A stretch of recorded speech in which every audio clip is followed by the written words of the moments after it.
Hi, I'm Aaron Reed. I'm Brent Frazier.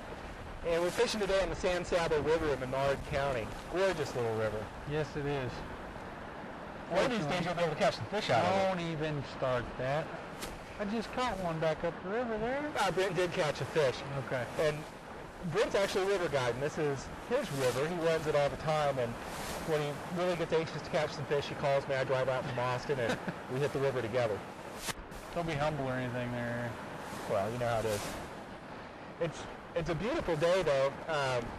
We've had some rain out here, and the river's running real good. And it normally runs pretty good above town. Government Springs feeds it. It's how big are those springs? Clear Creek back up the road is pretty good size. I don't really know the exact size of it, but and there's tons of little springs that come in all the way down, even into town down there. So. And it's usually when they start irrigating later in the month, it's usually below town that gets East hit. of town gets it pretty hard. It's not navigable after about August, or around August anyway. This year we've had 7 inches of rain the last week, so it should be pretty good. Yeah, it's a gorgeous little river. Not a lot of people know about it, so it doesn't get a whole lot of fishing pressure. Today we've been catching Guadalupe bass, we've been catching largemouth bass and red-breast sunfish. Brent here is heck on catfish. You catch a lot of catfish in here. We do a lot of catfish in there. Normally, about June, we start catching a lot of yellow cat, a lot of blue cats. So. What are the biggest catfish you pulled out of here? Personally, the biggest one I pulled out of here went about 48 pounds. I know it was a yellow cat. I know my dad, back in the early 80s, caught one that weighed 68. So, and I've heard talk around town they've caught several 40-pounders already this year. So. You got one of those 22 just a couple of weeks ago, didn't you? Yeah, on rod and reel up the river there, about a month ago. Yeah.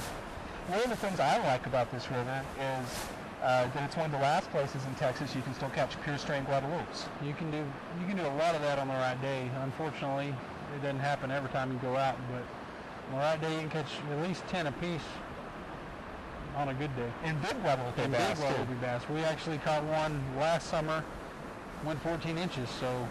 That's close to the world record. That's a pretty good fish. So. Yeah, and some big largemouth in here too. And that's something you don't see a lot on these hill country streams is really big largemouth bass. And they come out of here, what, up to about 6, 7, 8 pounds? I'd say about 7 on a regular basis. I know, like I said, last summer, the gentleman caught about I think it was 9.5 pounds.